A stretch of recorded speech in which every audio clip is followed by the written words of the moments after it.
Bonjour, nous sommes en 2015 dans le site de l'Institut Docteur Angélique dans une série de vidéos consacrées au code de droit canonique concernant le mariage.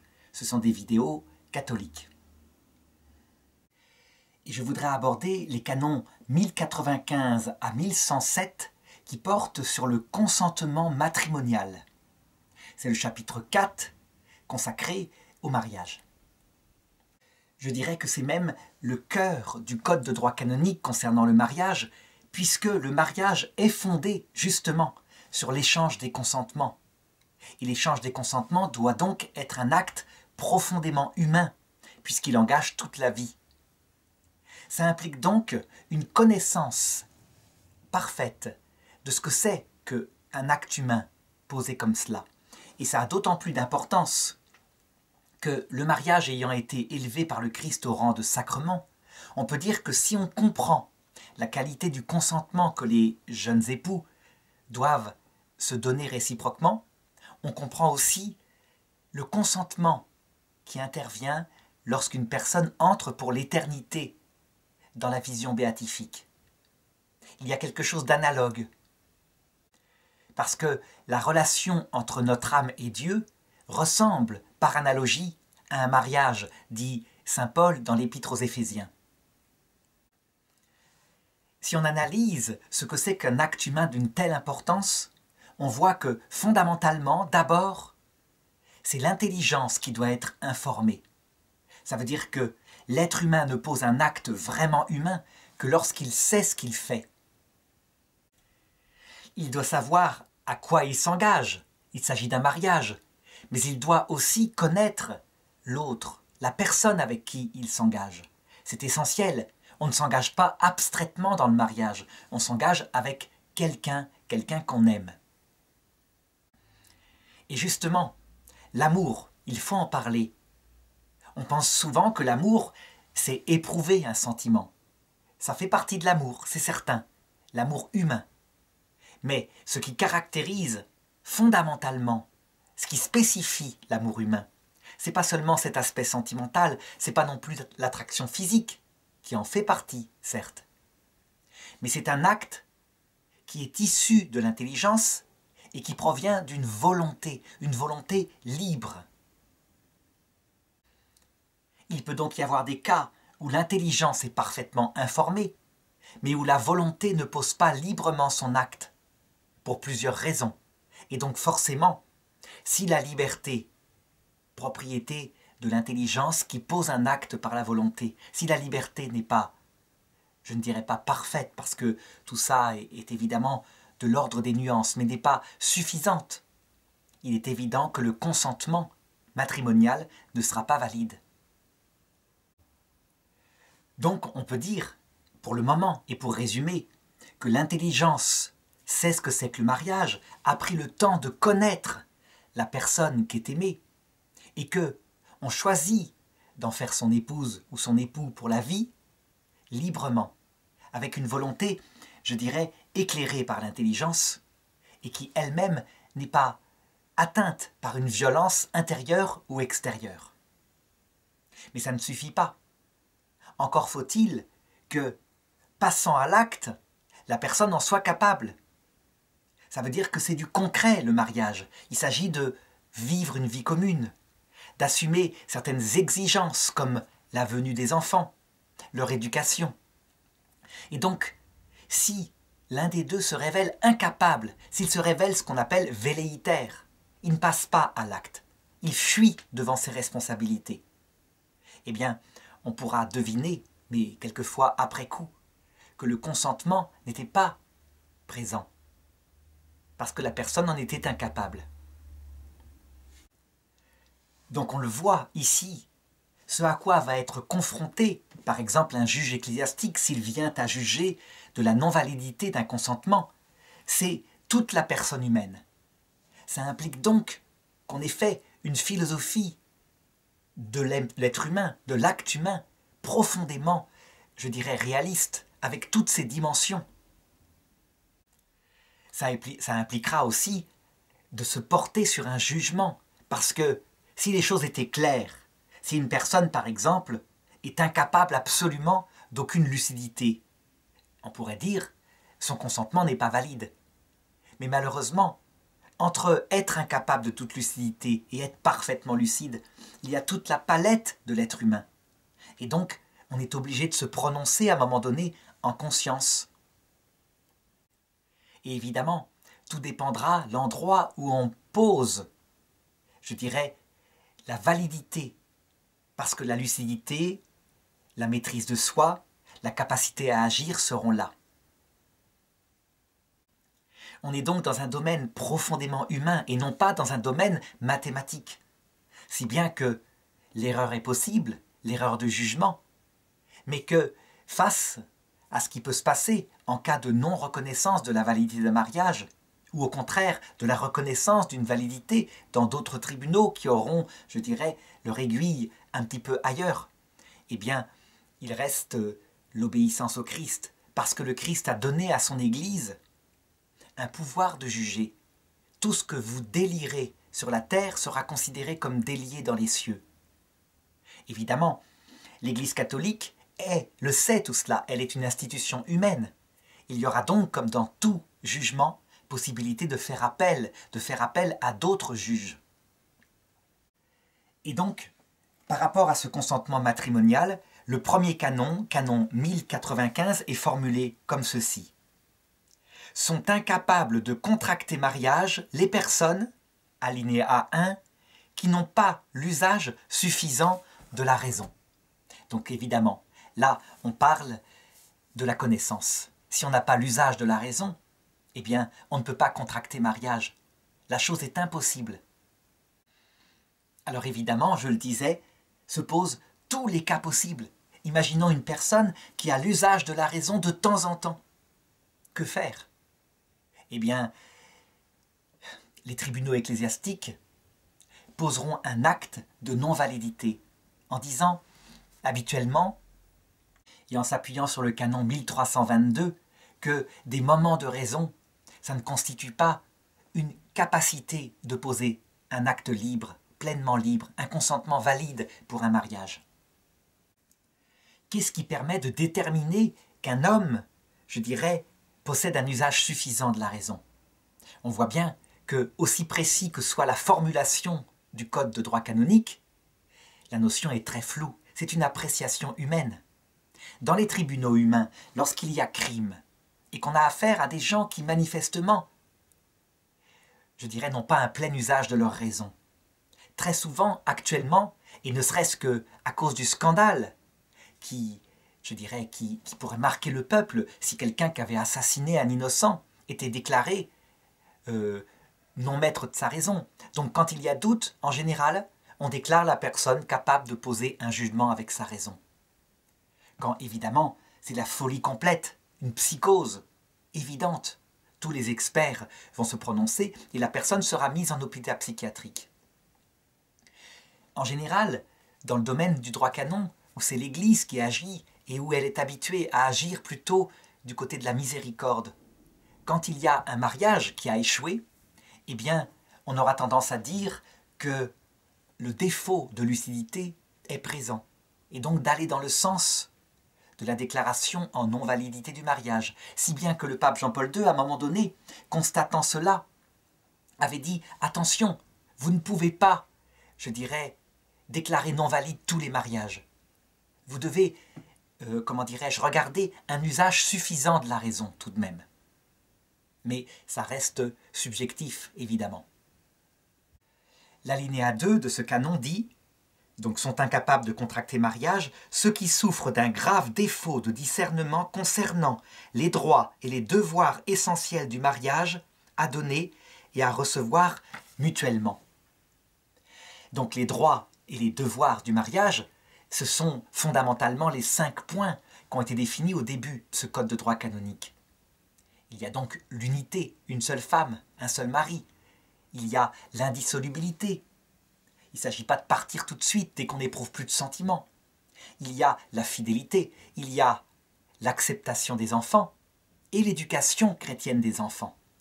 Mais il y a bien d'autres points qui s'ajoutent, fondés sur ces 5 points fondamentaux. Tous les cas arrive dans les tribunaux ecclésiastiques.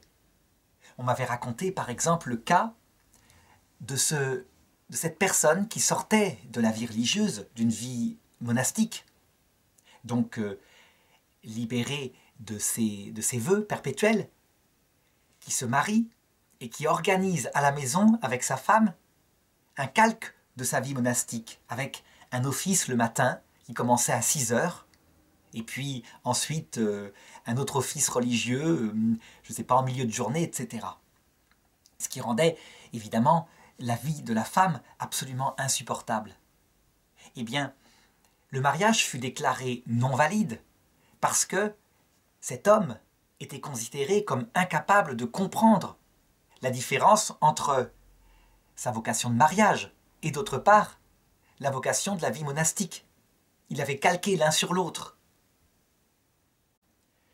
Ce cas que je prends ici était manifeste parce que l'un des deux n'était pas d'accord du tout avec la volonté de l'autre. Mais on a vu dans l'histoire, et dans l'histoire parfois de couples, de saints canonisés, on a vu des choses analogues.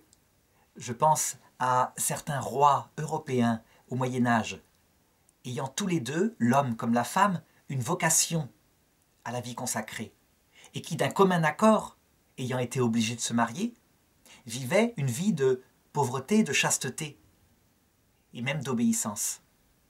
Eh bien, leur mariage ne fut pas déclaré non valide, parce que c'était une volonté mutuelle, librement posée. Mais je suppose que, en imaginant que l'un des deux dans le couple se soit révolté contre cela et ait dit « mais moi je veux des enfants, je veux avoir une vie d'homme ou de femme normale comme dans le mariage », eh bien le mariage aurait été déclaré non valide. Alors, évidemment, là aussi, c'est finalement un article très souple qui permet beaucoup d'interprétations. Prenons l'une des conditions spécifiques du mariage sacramentel catholique, l'indissolubilité absolue, pour le meilleur et pour le pire. Étant entendu évidemment que le consentement a été posé lucidement et en toute liberté. Imaginons que quelqu'un n'ait pas compris que l'indissolubilité vaut même si l'autre trahit sa promesse de mariage et s'en va. Donc, s'il n'a pas compris que la fidélité vaudrait jusque dans la maladie, là, on peut dire c'est grave, c'est du bon sens, la maladie de l'autre ne va pas faire qu'on va l'abandonner. Mais si l'autre a trahi, s'en va avec un amant ou une maîtresse, et s'il n'a pas compris qu'il est appelé à rester fidèle, est-ce que ça voudrait dire que le mariage pourrait être déclaré non valide, non catholique? Il n'a fait qu'un mariage naturel.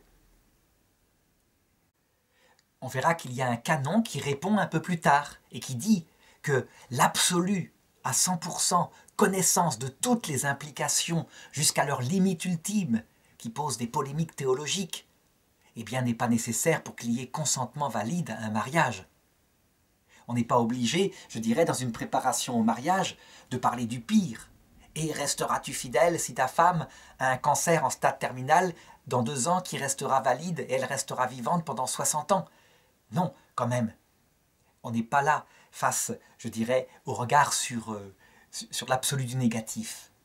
Mais un certain consentement, une certaine lucidité est nécessaire.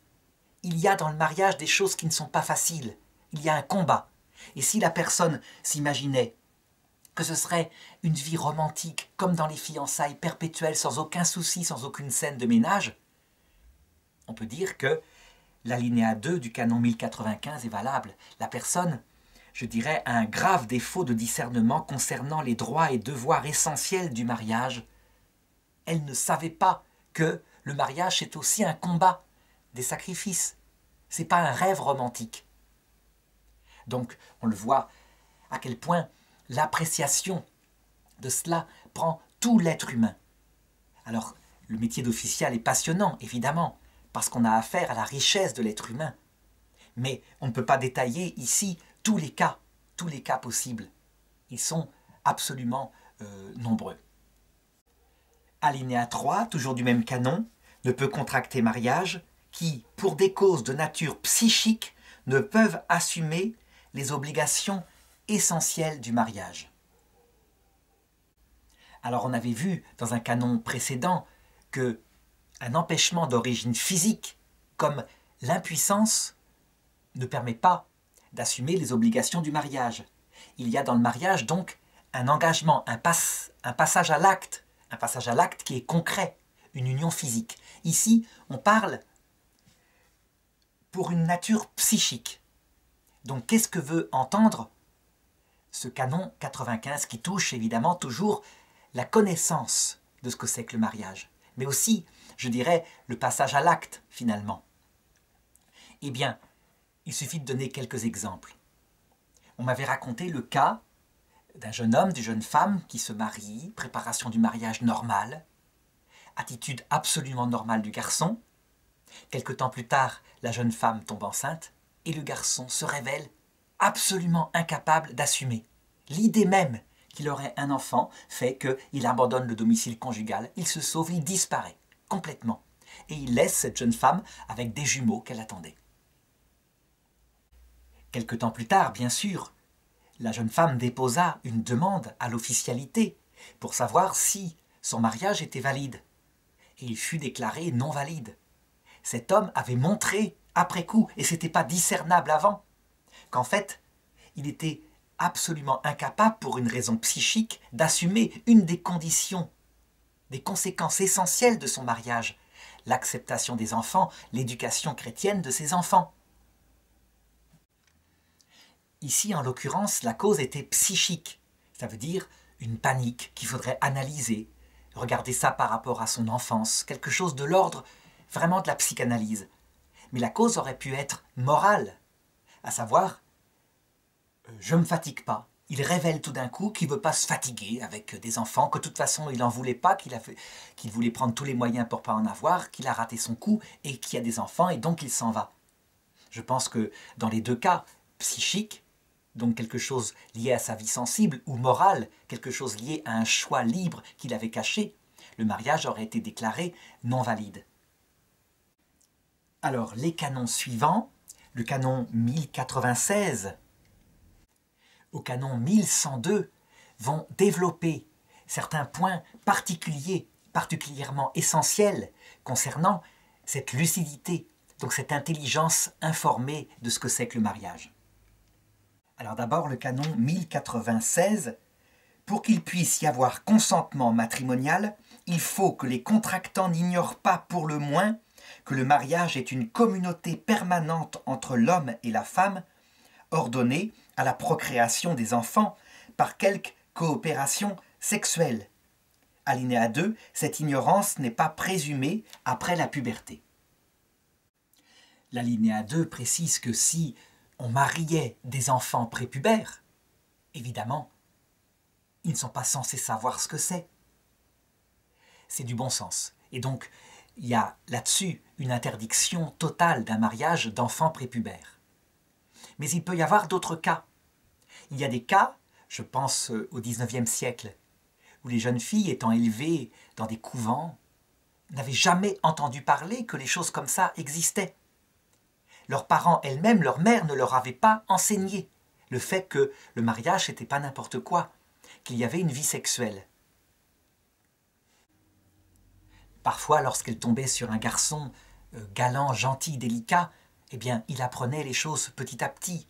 D'autant plus que dans les mariages, dans les milieux bourgeois, il y avait une impossibilité avant le mariage de se rencontrer personnellement. Il y avait toujours un chaperon, donc au moins de s'embrasser et de deviner certaines choses qui arriveraient plus tard.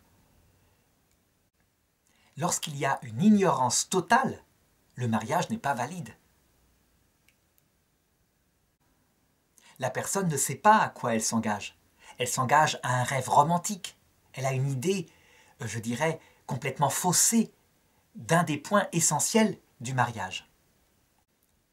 D'où la nécessité d'échapper, je dirais, aux deux excès qu'on a vus à partir du XIXe siècle et au XXe siècle.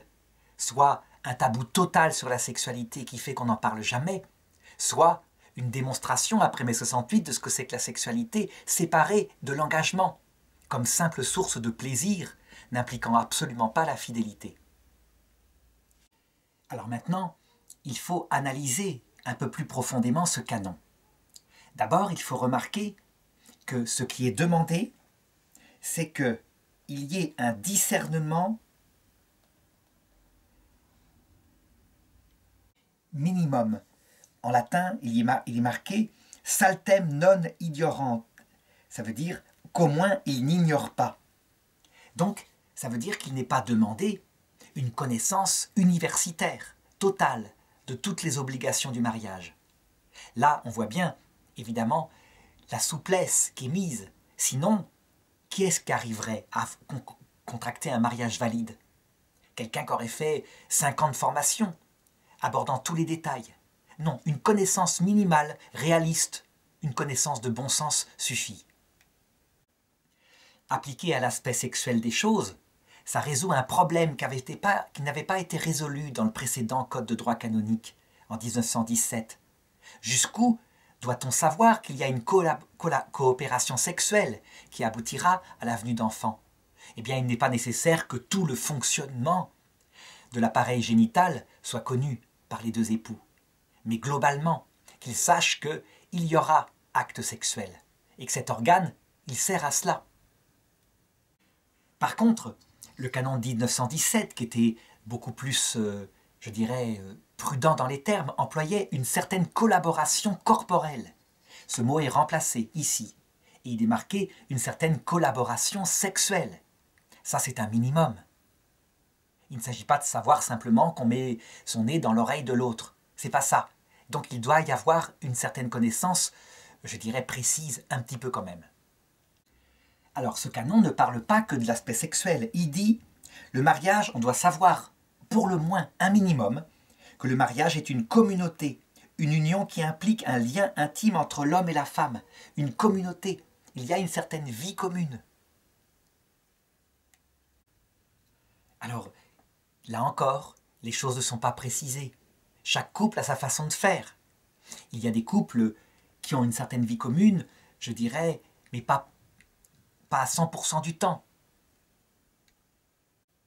Par exemple, si l'un est marin et qu'il doit partir 6 mois par an. Non, il faut qu'il y ait une certaine vie commune, un domicile commun, une volonté de vivre en commun et de se rejoindre, pas seulement spirituellement, mais aussi corporellement. Petit b, il faut savoir un minimum que cette communauté est permanente. Permanente, ça ne veut pas dire, je viens de le dire, vivre à 100% du temps ensemble. Non, ça veut dire pour la vie globalement. Ça veut dire qu'il n'est pas nécessaire non plus de savoir jusqu'au moindre détail, comme je l'indiquais, la question de l'indissolubilité, quoi qu'il arrive. Mais globalement, que c'est pour la vie, et ça suffit bien. Ensuite, le canon reprécise, c'est entre un homme et une femme, c'est hétérosexuel. Jamais, jamais le Christ n'a institué le mariage pour des couples homosexuels. Et le droit canonique là-dessus a une force d'autant plus grande qu'il ne s'appuie pas simplement sur des votes à la majorité, mais il s'appuie sur l'enseignement même de Dieu dès le livre de la Genèse. Le point suivant, que cette vie commune a pour objet d'avoir une descendance. Ça veut dire que ce n'est pas seulement une amitié. Et ça peut poser parfois des problèmes. Je me rappelle d'un cas que j'avais vécu moi-même, d'un couple venu se préparer au mariage et pour qui, je dirais, l'acte sexuel était absolument répugnant. C'était pas question. Ils avaient une très grande amitié intellectuelle, c'était 2 ingénieurs. Ils voulaient se marier, vivre ensemble, donc à cause de cette harmonie totale. Et donc je leur avais dit que le mariage, c'était en vue d'avoir une descendance. Sinon, c'était un amour d'amitié et qu'ils pouvaient le faire tout à fait sans avoir besoin de se marier. Il existe des couples comme ça, d'amis, hommes et femmes, qui vivent ensemble et qui n'ont jamais aucun contact physique et pour qui fonder une famille, avoir des enfants, ils ne le veulent pas. Il peut y avoir plusieurs motifs, mais pour que ce soit un mariage catholique valide, eh bien, sa finalité, outre, je dirais, la croissance de l'amour des deux, qui fondent les choses, c'est d'avoir des enfants, de les éduquer. Vient ensuite le canon 1097, qui porte, là encore, sur la connaissance nécessaire pour avoir un mariage. Il ne suffit pas de connaître ce que c'est que le mariage en général. Il faut connaître un minimum, la personne de l'autre. Et voilà comment est formulé le canon. L'erreur sur la personne rend le mariage invalide. Ça, c'est l'alinéa 1. Ce canon-là porte sur l'intention profonde de la personne, sa nature morale et psychique, ce qu'elle est. Ça peut être aussi sur sa nature physique, une erreur fondamentale. Par exemple, si un homme se marie et découvre, après le mariage, qu'en fait, celle qui croit être sa femme est un transsexuel opéré. Il y a une erreur fondamentale sur la personne. Ça rend le mariage invalide. Ça peut être une erreur sur les intentions profondes de l'autre. Un cas qu'on m'avait rapporté.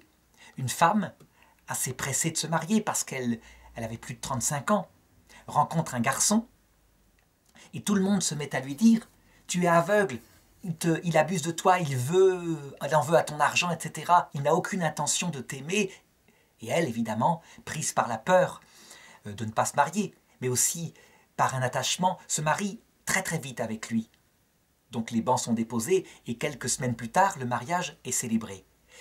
Et juste après la célébration, l'homme révèle sa vraie nature, se met à la battre, la viole. Et donc à ce moment-là, elle se sauve et elle fait une demande en reconnaissant son non-validité qui a été accordée. Il y avait erreur sur la nature de la personne. La personne avait menti sur ce qu'elle était. Comment éviter cette erreur qui, malheureusement, ne peut pas être totalement évitée? Eh bien, c'est le rôle des fiançailles, dans le sens de la fréquentation qui précède. Prendre le temps pour devenir lucide. Pour les jeunes en particulier, laisser la passion se calmer. Regardez, quand l'autre a sa passion qui est calmée, comment il réagit. S'il pardonne, s'il revient, si les scènes de ménage sont dans la rancune totale. Bref, le choisir en connaissance de cause et non pas porté par une passion. Écoutez aussi le regard lucide de ceux qui entourent et qui, eux, n'étant pas pris par la passion, verront certains symptômes. L'alinéa 2 dit ceci, toujours le canon 1097, « L'erreur sur une qualité de la personne, même si elle est cause du contrat, ne rend pas le mariage invalide, à moins que cette qualité ne soit directement et principalement visée. » Ce canon, il est posé en deux parties. D'abord, imaginons, puisque c'est, autant prendre des exemples concrets pour bien le montrer, imaginons qu'une femme veuille épouser un homme qu'elle croit riche. Elle le croit riche, mais elle ne veut pas l'épouser parce qu'il est riche. Mais elle le croit riche. Ils ne m'ont pas parlé vraiment. Elle l'épouse et elle découvre après qu'il est pauvre. Eh bien, cette erreur, qui est accidentelle, qui ne porte pas directement sur l'intention qu'elle avait, cette femme, n'annule pas, n'invalide pas le mariage. Mais imaginons par contre que l'intention première de cette femme ait été de choisir cet homme parce qu'il était riche. Alors, s'il a menti, ou si elle découvre qu'en fait, il gonflait les choses, bref, il y a eu erreur. Comme ça portait sur son intention personnelle, le mariage n'est pas valide. En fait, elle visait directement cet homme-là à cause d'une qualité qu'elle croyait qu'il avait. Et ce n'est pas tout à fait pareil que le premier cas.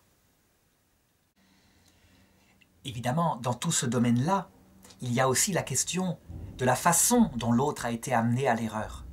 Parfois, ça peut être par un mensonge de l'autre. Et parfois, simplement par un non-dit, parce qu'il n'en parlait pas.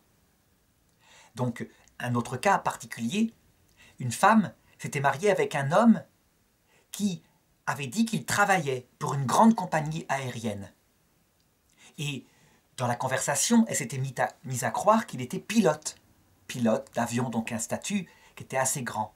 Or, il se révéla être simplement à l'accueil d'une caisse. Et ça, après le mariage. Lui n'avait pas vraiment menti, mais se rendant compte qu'elle se trompait, il ne l'avait pas, je dirais, informée de son erreur. C'était finalement une sorte de mensonge par omission. Dans un cas comme ça, étant donné que la femme voulait l'épouser d'abord parce qu'elle l'aimait, mais que le fait qu'il était pilote était important pour elle, de l'ordre de la confiance, elle s'était donc trompée. On voit par ce cas-là la complexité du jugement des juges ecclésiastiques. Il y a bien erreur sur la personne, mais cette qualité n'est pas premièrement visée, mais en même temps, il y a eu mensonge de l'autre, au moins par omission. Eh bien, le mariage avait été déclaré non valide pour un autre article du Code de droit canon qui porte sur le dol, le mensonge portant sur une qualité. Et c'est justement ce que va aborder le canon suivant, 1098. La personne qui contracte mariage, trompée par un dol, donc par un mensonge, commis en vue d'obtenir le consentement et portant sur une qualité de l'autre partie qui de sa nature même peut perturber gravement la communauté de vie conjugale, contracte invalidement. Donc on tombe ici exactement dans le cas que je viens de citer. La confiance était brisée chez cette jeune femme. On m'avait raconté qu'elle avait essayé de lui pardonner et de commencer une vie commune. Mais du coup, le moindre acte qu'il posait et qui était suspicieux, eh bien, elle ne pouvait plus tenir, elle n'avait plus confiance. Si bien qu'ils se sont séparés, et d'où l'application du canon 1098 pour déclarer leur mariage non valide. Cette histoire manifeste l'importance pour les fiancés de se dire tout en sincérité, de ne pas donner une image d'eux qui soit fausse, y compris concernant ce qui arrivera dans la vie commune. Cacher par exemple un caractère, quelque chose, un trait de caractère qui rend pas facile la vie commune. Eh bien, si c'est volontaire, si c'est pour avoir le consentement, ça peut être considéré comme une forme de mensonge. Et on sait la complexité de la vie commune. Prenons par exemple un comportement particulier, une maniaquerie absolument insupportable. La personne n'admet pas qu'un objet soit légèrement déplacé dans sa maison et toute sa vie est comme cela. Imaginons qu'elle en parle, qu'elle l'ait toujours avoué, qu'elle ait dit qu'elle était comme ça. Là, il n'y a pas mensonge. Mais si elle le cache volontairement, parce qu'elle sait que ça pose problème à chaque fois, eh bien, on pourra peut-être évoquer ce canon numéro 1098, parce qu'il porte sur quelque chose qui va durablement abîmer la vie commune. Le texte du canon est volontairement flou, encore une fois, parce que la vie humaine est complexe. Il peut y avoir énormément de circonstances. Mais globalement, il faut que le mensonge ait été posé en vue d'obtenir le mariage. Et il faut qu'il porte sur une qualité de la personne qui se marie et qu'il l'a cachée volontairement par un mensonge. L'histoire que j'avais racontée dans le commentaire du canon précédent montre bien que les juges ecclésiastiques vont regarder non seulement l'objectivité de la qualité qui a été cachée par un mensonge, mais aussi les dégâts subjectifs sur la confiance de celui qui a été trompé. L'objectivité, c'est le fait qui a été affirmé et qui est un mensonge. On raconte souvent le cas de personnes qui, pour obtenir le mariage, se déclaraient enceintes et ne l'étaient pas du tout. Évidemment, le jeune homme, étant un jeune homme droit, voulait absolument assumer son acte, l'épousait, et s'il se révélait que la grossesse était un mensonge en vue d'obtenir un mariage, là ça porte sur quelque chose de grave. Ça porte véritablement sur la droiture et l'honnêteté du garçon qui a assumé son acte. Même chose qui porte sur quelque chose de grave. Si la personne sait qu'elle est stérile, elle n'est pas impuissante, elle est stérile et elle le sait. Et elle parle, dans les fiançailles, du nombre d'enfants qu'ils auront. Elle cache le fait qu'elle est stérile. Eh bien, il y a là mensonge, manifeste, qui porte sur quelque chose de grave. Le fait qu'elle est stérile aurait été simplement avoué puisqu'elle le sait. Ça ne nuisait pas au mariage. Le mariage n'est pas invalidé par le fait que l'un des deux est stérile. C'est l'impuissance, l'incapacité de poser un acte sexuel naturel qui rend invalide le mariage. Alors maintenant, le canon 1099, qui est assez important, qui porte sur une erreur de droit concernant la spécificité du mariage catholique. L'erreur concernant l'unité ou l'indissolubilité ou bien la dignité sacramentelle du mariage chrétien, pourvu qu'elle ne détermine pas la volonté, ne vicie pas le consentement matrimonial. Ça veut dire quoi? L'acte du consentement est porté par l'intelligence. C'est l'intelligence qui sait ce à quoi elle s'engage. Et ensuite, la volonté y consent. S'il y a une ignorance sur certaines des qualités parfaitement chrétiennes du mariage, le fait par exemple qu'il n'y aura qu'une seule épouse, qui ne pourra pas, je dirais, se marier avec quelqu'un d'autre en même temps, et que c'est un homme qui vient de la polygamie. Le fait qu'il ne sait pas qu'il y a indissolubilité pour le meilleur et pour le pire. Il ne contractera qu'un mariage à l'Église, si ce mariage est reconnu valide. Mais que, globalement, il s'engage à se marier, comme, je dirais, on pense communément qu'est un mariage. On se marie avec une seule femme, on sera fidèle, on aura une vie commune, on veillera à ce que l'autre, je dirais, ne soit pas abandonné, on acceptera les enfants, et tout cela. Eh bien, le mariage est considéré comme valide. Par contre, si on peut prouver que par un acte de volonté, un choix délibéré, une des conditions, des 5 grandes conditions du mariage, est refusée, a priori. Et ça peut-être se repérer dans la préparation au mariage ou dans les discussions que les fiancés ont entre eux. Par exemple, on m'avait raconté l'histoire suivante d'un homme qui, ostensiblement, avait dit qu'il n'aurait pas d'enfant, qu'il ne voulait pas avoir d'enfant. D'accord? Et, comment dirais-je, sa femme disait « Mais non, on se marie, on aura des enfants. » Et lui, finalement, n'insistait pas trop sur le sujet. Mais dans la vie commune après, il s'arrangeait pour n'avoir de contact physique avec sa femme en calculant très précisément les périodes, je dirais, non fécondes. Et même en ayant, je dirais, intégré dans sa nourriture une pilule. Elle se rendit compte des choses plus tard. Eh bien, lorsqu'il y a volontairement, de la part d'un homme, la négation d'une des qualités essentielles du mariage de cette façon-là, le mariage est non valide. Mais imaginons d'autres cas. Un homme qui dirait, qui l'affirmerait, ou qui le penserait, il pourrait le mentir, qu'il ne reste avec cette femme que tant qu'il y a du plaisir, et qu'il n'est pas question de rester avec elle le jour où il n'y aura plus de plaisir, donc où il faudra par exemple faire des efforts, se sacrifier. Donc en fait, il s'engage dans le mariage pour coucher avec elle, ou pour d'autres raisons sentimentales, mais il ne voit pas, il ne s'engage pas, il refuse ce qui est, je dirais, fondamental dans le mariage, des sacrifices, la volonté de mettre l'autre avant soi-même, dans certains cas, etc. Eh bien, de la même façon, il n'y aura pas mariage. Donc on voit, ça ne concerne pas la naïveté des jeunes, qui pensent que tout sera rose. Sauf si la naïveté est totalement, je dirais, aberrante au point qu'ils sont dans l'ignorance de ce que c'est que le mariage. Non, ça engage le refus volontaire d'une des qualités essentielles du mariage. C'est sur ce point précis que porte donc le canon 1099. Pour l'ignorance, il faut se reporter au canon 1095-1096. Mais c'est un autre point qui invalide le mariage. Canon 1100. La connaissance ou l'opinion concernant la nullité du mariage n'exclut pas nécessairement le consentement matrimonial. Qu'est-ce que ça aborde, ce canon-là? Eh bien voilà, un homme et une femme se rendent pour leur mariage.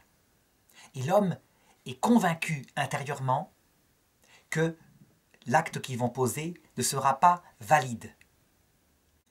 Il pense que l'une des conditions du mariage, par exemple portant sur sa forme, n'a pas été réalisée.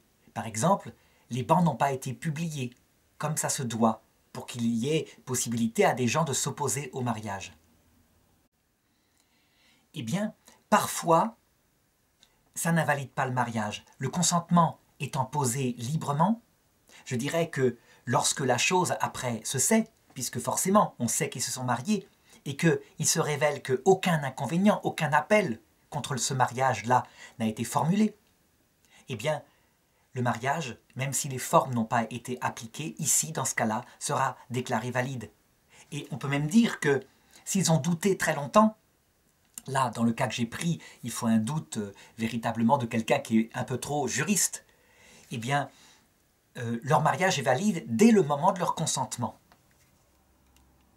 Le canon dit que cette science, ce savoir que le mariage ne sera pas valide, n'invalide pas obligatoirement le consentement matrimonial. Ça veut dire qu'il y a des fois où au contraire il l'invalide. Par exemple, si l'un des deux a la connaissance d'un empêchement grave, un empêchement objectif. Par exemple, il est déjà marié, il a menti, il s'en est caché. Eh bien, le mariage, il pourra le célébrer autant qu'il veut, il n'est pas valide, évidemment, dans ce cas-là. En fait, ça dépend donc des cas. Comme toujours, il y a des cas qui portent sur directement ce qui fait le mariage, donc l'échange des consentements. Il y a eu mensonge grave, l'un des deux le sait et il le cache. Donc il se doute, ayant quelques connaissances juridiques, que son mariage n'est pas valide. Ou alors ça porte sur des conditions dont l'ordinaire du lieu peut dispenser. Donc ça ne touche pas fondamentalement à leur consentement mutuel. Par exemple, la jeune fille a moins de 14 ans. Elle a menti sur son âge. Mais c'est une dispense qui peut être donnée par, je dirais, l'autorité épiscopale. Si bien que si leur mariage est solide, s'il dure, qu'ils n'ont pas la volonté de se séparer, eh bien, il sera tout simplement reconnu comme ayant été valide. Alors il y a des règles qui ont essayé d'être établies, vu les cas multiples qui se présentaient. Et finalement, elles se résument à une seule que je vais lire ici. Il y a consentement naturel quand le contractant a voulu, dans la mesure où cela dépendait de lui, contracter un véritable mariage. Ça veut dire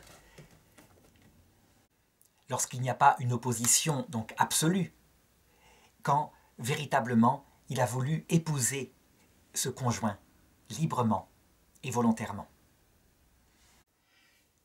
Alors avec le canon 1101, on passe à quelque chose qui va toucher cette fois la volonté.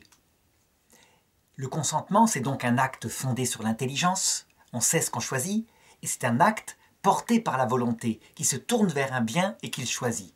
Eh bien, il peut y avoir mensonge, il peut y avoir simulation. Voilà le texte du canon. Le consentement intérieur est présumé conforme aux paroles et aux signes employés dans la célébration du mariage. Ça veut dire que si quelqu'un, lors de la cérémonie du mariage, dit « oui, je consens à t'épouser », on présume qu'il ne ment pas. Et cependant, l'alinéa 2 dit ceci. Cependant, si l'un ou l'autre partie, ou les deux, par un acte positif de la volonté, exclut le mariage lui-même, ou l'un des éléments essentiels au mariage, ou une des propriétés essentielles, elle consacre invalidement. Alors analysons ce canon. Il faut donc que ce soit un acte positif. Ça veut dire que l'Église ne vise pas ici quelqu'un qui hésite, qui y va quand même. Elle ne vise pas quelqu'un qui est un peu indifférent. Non, elle vise quelqu'un qui irait contracter un mariage et qui, secrètement, dans sa tête, rejette une des conditions essentielles du mariage ou le mariage tout entier. Les causes d'une telle simulation peuvent être multiples, mais donnons quelques exemples. Imaginons une personne qui voudrait obtenir des papiers pour habiter en France. Il choisit quelqu'un qui est seul, qui est dépressif, qui est très âgé, ou je dirais qu'il n'aime pas du tout. Et il va convoler, y compris dans le mariage sacramentel, parce que c'est la seule manière pour tromper l'autre, et je dirais lui faire admettre ce mariage. Le but de cet homme-là, évidemment, c'est d'obtenir un mariage civil pour avoir des papiers, et avec ça, puisque l'autre le veut, un mariage religieux. Mais son idée, évidemment, c'est pas de se marier, c'est d'avoir des papiers. Pour lui, pas question de vie commune, pas question d'avoir des enfants, ni quoi que ce soit. Il simule. Eh bien, évidemment, cette simulation qui porte sur le mariage total, en l'occurrence ici, l'intention, c'est quoi? C'est uniquement des papiers. Elle invalide le mariage, il n'y a pas de mariage religieux, et je dirais que même au niveau de la loi civile, ce qu'on appelle le mariage blanc, ce sont des mariages civils non valides. Lorsque la simulation porte sur le mariage en lui-même, totalement, c'est une simulation totale. Lorsqu'il s'agit du rejet d'un des éléments essentiels du mariage ou une de ses propriétés, il s'agit d'une simulation partielle. Il peut y avoir plusieurs sortes de simulations partielles. Souvent, les cas portent sur le rejet des enfants. Pas question d'avoir des enfants. C'est une condition essentielle du mariage. Le mariage est invalide. Parfois, il s'agit d'une de ses propriétés naturelles, communes à tous les hommes, comme par exemple le rejet de la fidélité, le rejet de n'avoir qu'une seule femme. On prévoit d'avoir plusieurs femmes dès le départ. On rejette la condition, l'engagement à l'unicité. Eh bien, le mariage ne sera pas valide. Et parfois, c'est le rejet formel, volontaire, positif, d'une des conditions qui est, je dirais, spécifiquement chrétienne au mariage. Par exemple, l'indissolubilité, pour le meilleur et pour le pire. La personne dit « moi, pas question, pas question, je ne serai dans ce mariage-là et je le considérerai comme indissoluble que si tout va bien. Mais la moindre maladie, par exemple, je m'en vais. » Si on peut prouver qu'il y a eu une telle intention au moment du consentement, eh bien, le mariage est invalide. Alors, il peut se passer la chose suivante ensuite. Imaginons qu'un homme ou une femme est ainsi simulé, soit totalement, soit partiellement, et puis que dans la vie commune, pendant des mois, il continue de simuler le mariage. Par exemple, un sans-papier, parce que la loi française demanderait 2 ans de vie commune, et il joue le beau cœur, et tout se passe bien. Et puis tout d'un coup, lorsqu'il arrive au terme de la loi française, que ses papiers sont tombés, du jour au lendemain, il s'en va, etc. Eh bien, une telle attitude va démontrer que dès le départ du mariage, il simulait, il avait l'intention de faire un mariage blanc. Je dirais que ce n'est pas le fait que malgré tout il ait exercé toutes les apparences du mariage qui va rendre le mariage valide. Non, il y a eu grave simulation dès le point de départ, au moment du consentement, ce qui rend le mariage invalide. Alors il y a une dernière question qui se pose par rapport à ce canon. Comment peut-on distinguer un élément essentiel du mariage et une propriété essentielle du mariage? Je dirais qu'un élément essentiel du mariage, c'est ce qu'il constitue en soi. Donc, je pense que ce sont les 5 propriétés. Unité, fidélité, indissolubilité, acceptation des enfants, éducation des enfants. Les propriétés, ce sont des choses qui sont conjointes. Comme par exemple, il faut qu'il y ait au minimum une certaine vie commune. Si par exemple, le mari s'en va le lendemain du mariage et il vit à l'autre bout du monde, comme ça, que je dirais qu'il n'y a pas de vie commune du tout, ou alors aucune assistance. Par exemple, aucune assistance financière alors que la femme n'a pas de travail. Eh bien, dans ce cas-là, ce sont des propriétés essentielles qui sont conjointes aux éléments que j'ai dit, qui ne sont pas là. Et évidemment, cela induira à comprendre que la cause, à savoir le consentement, était entachée d'invalidité. Alors vient ensuite le canon 1102 qui va traiter du mariage qui serait assorti de conditions. Ça veut dire qu'on se marie hypothétiquement. Alors voilà comment est formulé ce canon. Le mariage assorti d'une condition portant sur le futur ne peut être consacré validement. Ça veut donc dire que jamais l'Église n'admettra qu'on se marie à condition que telle chose se réalise dans le futur. Alors, prenons quelques exemples. En Afrique, il y a certaines choses qui peuvent se passer comme cela, qu'on a vu aussi parfois dans la royauté française. Je me marie, mais à condition que tu sois fertile. Et si tu n'es pas fertile, eh bien, le mariage ne sera pas reconnu. Cette condition-là n'est pas acceptée par l'Église. Si par exemple, la personne qui a voulu faire les choses telles que le demande l'Église, qui n'a pas eu de relation sexuelle avant le mariage, dit « je me marie, mais à condition que tu ne sois pas impuissant ». C'est inutile de poser une telle condition, puisque l'impuissance, de toute façon, si elle est découverte après, invalide le mariage. Pourquoi est-ce que l'Église refuse ce genre de conditions portant sur le futur?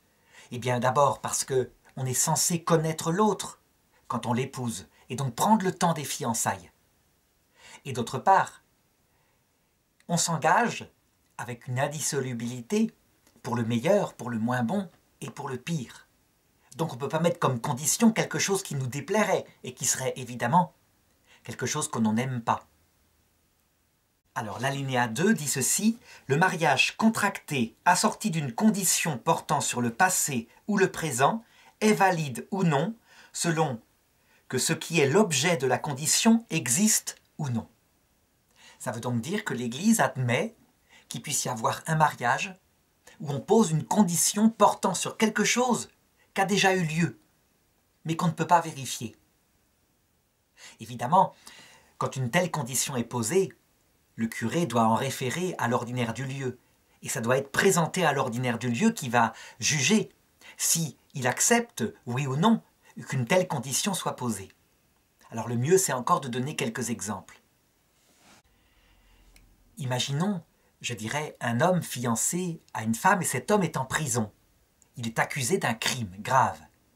Que cette femme l'aime, qu'elle a un doute, mais qu'elle le croit, il lui jure qu'il n'a pas commis ce crime. Imaginons que cette femme dise « je t'épouse », mais à condition que l'enquête aboutisse à prouver que tu es innocent, que tu n'as jamais fait ce crime dans le passé.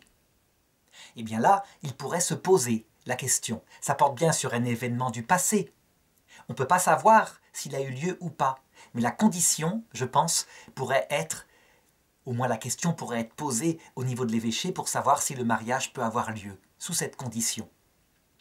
Qu'est-ce que fait cette condition? Eh bien, elle va toucher à certains effets canoniques que produit le mariage, à savoir, en particulier, l'indissolubilité. L'effet canonique du consentement échangé implique normalement, tout de suite, si le consentement a été fait selon les intentions de l'Église, selon la forme que veut l'Église, que le mariage ne sera jamais dissous. Ici, en l'occurrence, si on découvre que l'homme était coupable du crime en question, eh bien, il n'y a jamais eu mariage. L'effet canonique, donc l'indissolubilité, est suspendu tant qu'on n'a pas la solution à cette enquête. Si cet homme est innocenté, au contraire, eh bien, je dirais, le mariage a eu lieu dès le départ. On a la preuve que le mariage a eu lieu dès le départ, que l'indissolubilité, ce jour-là, le jour du consentement, était présent. Dans le cas inverse, évidemment, l'homme aura menti. Et donc, on tombe sous d'autres règles du droit canon, le dol par exemple, donc le mensonge, portant sur une qualité essentielle de la personne. Alors, vient ensuite le canon 1103, qui porte, je dirais, sur l'autre condition d'un acte pleinement humain. Je disais qu'un acte pleinement humain, comme un consentement dans le cadre d'un mariage, est porté par la lucidité d'une intelligence éclairée. Éclairée sur les conditions générales du mariage, éclairée sur la personne qu'on épouse. La deuxième condition, c'est la maîtrise de soi, le fait que la volonté se porte vers le bien, à savoir l'autre, librement. Et qu'est-ce qui peut abîmer la liberté de la volonté? Eh bien, c'est toute forme de violence, d'abord. Donc le canon est formulé comme ça: est invalide le mariage consacré sous l'effet de la violence ou de la crainte grave externe, même si elle n'est pas infligée à dessein, dont une personne, pour s'en libérer, est contrainte de choisir le mariage. On verra que ce n'est pas la seule chose qui peut invalider la liberté, donc la volonté qui se porte vers le bien. Il peut y avoir aussi une passion, un plaisir qui aveugle, chez les très jeunes gens trop amoureux. Le canon est très large. Donc évidemment, en premier lieu, la violence physique exercée sur une personne pour la forcer à se marier, évidemment, invalide tout de suite le mariage, puisque la violence physique étant imposée, il n'y a pas possibilité d'un acte libre. Mais il peut y avoir bien d'autres formes de crainte. Seulement le droit canon précise, ça doit être une crainte grave externe, c'est-à-dire produite par quelque chose d'extérieur à soi. Imaginons une personne de 38 ans qui craint de rester célibataire à jamais et qui donc se précipite dans le mariage avec cette crainte interne et épouse un peu n'importe qui. Eh bien, ce n'est pas ce canon-là qu'on pourra faire jouer si on se rend compte qu'on a fait une bêtise. La validité du mariage devra être étudiée par un autre article du Code de droit canon. La crainte grave externe, elle est venue d'une personne à l'extérieur ou d'une circonstance à l'extérieur. Alors, la complexité de l'être humain montre plusieurs formes de crainte externe. Parfois, elle peut être absolue. Absolue, ça veut dire que tout le monde aurait eu peur de cela. Par exemple, un homme, pour obtenir telle jeune fille en mariage, menace objectivement de ruiner sa famille, parce qu'il en a les moyens. Et cette fille, ne voulant pas que ça aboutisse à une telle extrémité, accepte de se marier. On a là quelque chose qui aurait fait peur à tout le monde. Mais ce n'est pas la seule chose. Parfois, ça peut être une crainte relative. Ça veut dire qu'elle ne fait peur qu'à cette jeune fille en particulier, étant donné ce qu'elle est, son passé, sa subjectivité. Prenons un exemple. Une jeune fille a une mère qui aime beaucoup le fiancé. Vraiment, elle le trouve, le prince charmant, tout à fait adapté à sa fille. Et cette jeune fille, elle a toujours eu un grand respect pour sa mère, une forme de crainte révérentielle. Elle ne veut pas la blesser. Elle se marie donc, alors qu'elle ne l'aime pas, que si c'était par elle-même, elle n'irait pas dans cet acte-là. Une autre jeune fille qui sait répondre à sa mère, qui sait imposer sa volonté, cette crainte-là n'aurait eu aucun effet. Eh bien, le droit canon en tient compte. La crainte révérentielle, la crainte de blesser ses parents, ou alors la pression que font parfois certains parents, gentiment ou un peu durement. Elle rend invalide le mariage. Le consentement n'est pas libre compte tenu de la personnalité de l'un des deux conjoints qui s'est marié. Alors évidemment, dans tous les cas que j'ai pris ici, la crainte portait sur le fait même de se marier ou de ne pas se marier. Eh bien, le droit canon observe qu'il peut y avoir parfois une crainte qui est indirecte, c'est-à-dire que son objet n'est pas de provoquer le mariage, mais que indirectement, elle a provoqué l'un des deux conjoints à se marier. Donc c'est formulé ainsi, même c'est une crainte grave externe, même si elle n'est pas infligée à dessein, et dont une personne, pour s'en libérer, est contrainte de choisir le mariage. Donc prenons un exemple. Une jeune femme subit à la maison un climat terrible. Le père, par exemple, est un abuseur. Et elle cherche tous les moyens pour fuir ce climat terrible. Elle rencontre un garçon, n'importe qui, et elle décide de l'épouser pour quitter cette maison. Le père, qui abusait, n'a pas directement voulu qu'elle épouse ce garçon. Mais cette crainte a provoqué indirectement que pour fuir la maison, elle a épousé ce garçon, sans l'aimer, sans l'avoir choisi. Eh bien, le droit canon en tient compte, et en regardant les circonstances, en faisant une enquête précise, le mariage pourra être déclaré n'ayant jamais eu lieu, parce que le consentement n'était pas libre. Tout cet aspect, toutes ces remarques sur la crainte, on peut remarquer que c'est certes de droit ecclésiastique, mais que c'est aussi de droit naturel. Le mariage, je pense naturellement, implique le consentement mutuel libre de deux adultes. Dans l'islam en particulier, si on suit bien les intentions de cette religion à travers son prophète, le consentement doit être libre, et la femme peut même imposer au mari d'être monogame. Un contrat de mariage est possible. Ça veut dire que dans des pays, soit chrétiens, soit musulmans, où des mariages sont imposés à des jeunes, de force, eh bien, dans les deux cas, le mariage, naturellement, n'est pas valide. Évidemment, les législations nationales, les législations des pays reconnaissent la chose, mais pas toujours. Parfois, les traditions multiséculaires font que la fille n'a aucune liberté. Elle passe de l'autorité du père à l'autorité du frère si le père est mort, à l'autorité du mari. Et elle n'a aucun choix personnel. Ce sont des gestes ou des attitudes qui datent évidemment de la plus haute antiquité, lorsque la femme n'avait pas de liberté. Eh bien, un mariage humain, pleinement humain, valide, implique la liberté de l'homme comme de la femme et donc s'oppose à toute forme de violence. Alors, après avoir étudié donc la lucidité, après avoir étudié, je dirais, la maîtrise de soi, ce chapitre chapitre 4 du Code de droit canon sur le mariage va regarder maintenant l'expression publique de ce consentement. Ça veut dire qu'on doit pouvoir vérifier véritablement que les deux prennent un engagement libre. Donc, on a bien parlé tout à l'heure que parfois l'engagement libre peut avoir une forme extérieure et ne pas être intérieure. Mais en tout cas, par contre, extérieurement, il faut un engagement public. Et donc le canon 1104 dit ceci. Pour contracter validement mariage, il est nécessaire que les contractants soient ensemble présents, eux-mêmes ou par procureur. Donc, physiquement présents, et je dirais même avec des témoins. Mais l'Église prévoit, dans certaines circonstances, que quelqu'un puisse représenter l'autre. Et c'est ce que précisera l'un des canons suivants. À quelles conditions il peut y avoir quelqu'un qui représente.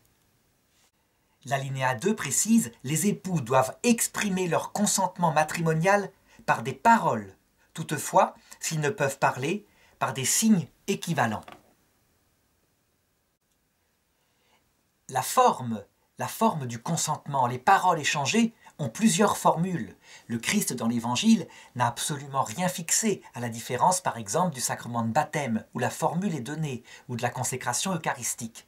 Donc c'est l'Église qui, au cours des siècles, a composé diverses formules de consentement. Il peut même parfois y avoir une certaine liberté, l'essentiel étant d'exprimer qu'on prend l'autre pour époux et réciproquement qu'on prend l'autre pour épouse. Le consentement est donc mutuel. Pour qu'il y ait alliance, il faut que les deux se soient alliés. Si l'un seulement exprime son consentement, eh bien, le mariage n'est pas valide, évidemment. Le canon 1105 va préciser dans quelles conditions il peut y avoir un représentant si l'un des deux est absent. Par exemple, l'un des deux est à la guerre et ils veulent absolument se marier, mais il n'y a pas de permission. Ils veulent absolument se marier parce qu'il y a danger de mort. Alors il se fait représenter. Le canon 1105 est formulé ainsi: pour contracter validement mariage par procureur, il est requis, premièrement, donc il y a une série de 4 conditions. Premièrement, qu'il existe un mandat spécial pour consacrer avec une personne déterminée. Ça veut dire que, mettons, le marié qui est à la guerre va faire un papier signé en disant « c'est un tel, c'est mon camarade Henri qui va me représenter ce jour-là ». Deuxièmement, il faut que le procureur soit désigné par le mandant lui-même et qu'il remplisse sa charge par lui-même. Ça veut dire que ce n'est pas la mère du soldat qui est à l'armée qui va désigner Henri pour représenter son fils. Non, c'est le fils lui-même qui doit le faire en disant « c'est Henri que je désigne ». D'autre part, Henri doit venir lui-même. Il ne peut pas lui-même se faire représenter par Jacques. On élimine comme ça toutes les possibilités de falsification, de vol, de consentement qui n'appartiennent pas en réalité à une personne.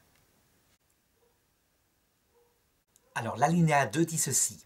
Pour être valide, le mandat doit être signé par le mandant et en outre par le curé ou l'ordinaire du lieu où le mandat est donné, ou bien par un prêtre délégué par l'un ou l'autre, ou au moins par 2 témoins, ou encore il doit être rédigé par document authentique selon le droit civil.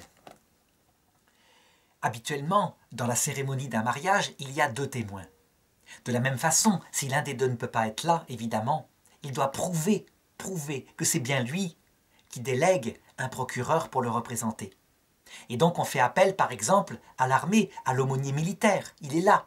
Pourquoi l'aumônier militaire? Parce que lui, il connaît les conditions du mariage, donc sa parole sera difficile à mettre en doute.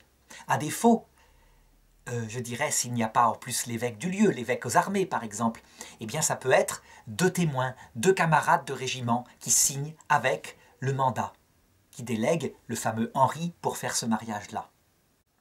Le but, là encore, c'est d'éviter les falsifications, donc les faux engagements. Alinéa 3, si le mandant ne peut pas écrire, Par exemple, il est gravement blessé, il est à l'hôpital militaire. Il ne peut pas écrire parce qu'il est conscient, mais il est dans le plâtre complètement. Cela sera noté dans le mandat lui-même. Il y aura en plus un autre témoin qui signera lui-même aussi le mandat, sinon le mandat est nul. Donc l'Église ici multiplie les précautions. Et là, il faut des témoins de poids. Il faut en trouver. Quelqu'un qui serait mourant à l'hôpital, incapable d'écrire et qui demande à épouser sa fiancée avant de mourir, par exemple. Eh bien, je dirais qu'on fera appel au médecin-chef. N'importe qui ayant une autorité est là et ne peut pas mentir. Alinéa 4. Si le mandant a révoqué le mandat ou est tombé en démence avant que le procureur n'ait consacré en son nom, ça veut dire que la cérémonie a eu lieu, le mariage est invalide, même si le procureur ou l'autre partie contractante ont ignoré ces faits. Ça veut dire qu'au moment où est célébré le mariage, avec ce représentant pour le marié qui n'est pas là, il faut que le marié ne soit pas devenu fou et perdu complètement conscience. Il ne faut pas qu'il ait envoyé entre-temps un camarade pour dire « Non, non, finalement j'annule tout ». Imaginons que la cérémonie ait quand même lieu et que l'annulation arrive un peu plus tard, mais qu'elle a bien été signée avant la cérémonie, eh bien le mariage n'est pas valide. Si par contre, cette annulation est arrivée après la cérémonie, 8 jours plus tard, elle a été signée 8 jours plus tard par cet homme qui n'avait pas perdu conscience, eh bien le mariage est valide. Alors, il se pose ici d'autres cas que le droit canon ne traite pas, mais qui méritent d'être traités. Reprenons le cas d'un soldat blessé gravement au combat qui veut épouser sa fiancée avant de mourir. Il envoie un mandant. La cérémonie a lieu et on apprend qu'il est mort 2 heures avant. Eh bien, le mariage n'a pas eu lieu au point de vue sacramentel. Pourquoi? Parce que le mariage est fait entre 2 vivants. Imaginons maintenant qu'il soit tombé dans le coma 2 heures avant. Dans le coma. Il reste dans le coma pendant 8 jours, puis il meurt. Est-ce que ça pourrait être pris sous le fait qu'il est tombé en démence? Eh bien, c'est un vrai débat que ne règle pas cet article. Certains diront il n'a plus sa conscience. Donc, il ne peut pas poser un acte libre au moment où la cérémonie a eu lieu. Ça tombe donc sous la démence. Mais d'autres diront, pastoralement, on ne peut pas empêcher un mariage. Il l'a voulu jusqu'au bout. Il était vivant. C'est comme s'il dormait, finalement, la démence. Et donc, la décision de l'ordinaire du lieu, ici, eh bien, je dirais qu'elle sera soumise à ce débat. Et il me semble que, au point de vue pastoral, l'évidence, c'est que cet homme blessé, en l'occurrence dans le cas que je dis, tombé dans le coma, qui a voulu le mariage avant de tomber dans le coma, eh bien son mariage sera reconnu et inscrit dans les registres, parce que c'est sa dernière volonté. S'il est mort avant, par contre, non. Mais dans le cœur de l'autre, de celle qui est restée, eh bien, elle peut dire qu'elle est mariée avec lui. Peut-être pas selon les formes canoniques, mais elle est mariée avec lui. Ce qui est certain, c'est que des cas comme cela, assez rares, de mariage par procuration, nécessitent évidemment que l'ordinaire du lieu, donc l'évêché, soit informé et qu'il donne son autorisation. Vient ensuite le canon 1106, à savoir quand il y a besoin d'un interprète. Le mariage peut être consacré par interprète. Cependant, le curé n'y assistera pas sans que soit établie la fidélité de l'interprète. Alors là, il s'agit de 2 personnes de nationalité étrangère qui habitent sur une paroisse et qui ne pratiquent pas du tout le français. Je dirais qu'il va y avoir un échange de consentement dans une langue étrangère. Habituellement, de toute façon, il y a une préparation au mariage. Donc, le curé, il devra bien rencontrer les fiancés avec la présence de l'interprète. Il pourra s'assurer ainsi de leur volonté de se marier. Cependant, vu la complexité, surtout dans un cas comme cela, où il ne peut pas vérifier s'il n'y a pas, par exemple, des choses cachées, eh bien, il faut s'assurer de la fiabilité de l'interprète, de son honnêteté, qu'il n'y ait pas un complot qui est monté comme cela. C'est un minimum, d'autant plus important que là, le curé qui ne parle pas la langue n'aura aucune capacité à pousser plus loin l'enquête s'il a un doute. Le canon 1107, qui pose le problème justement d'un défaut de cette forme que je viens d'indiquer. Donc quelque chose, une circonstance qui ne correspond pas aux conditions. Par exemple, le problème du coma dont je parlais tout à l'heure et qui était si complexe.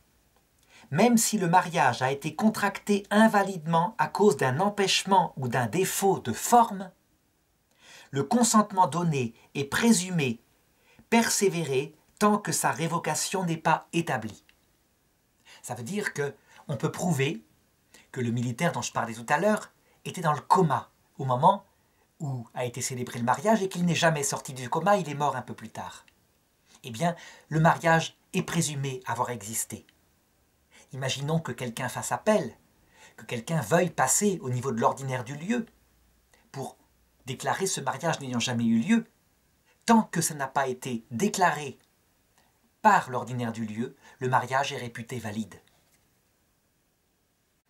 Évidemment, cette disposition du Code de droit canon ne concernerait pas le cas où on peut savoir à l'avance que c'était trop tard. Le mari qui avait donné le mandat était mort entre-temps. Dans ce cas-là, évidemment, le mariage n'a pas eu lieu, puisque l'une des conditions essentielles, être vivant sur cette terre, n'est pas présente.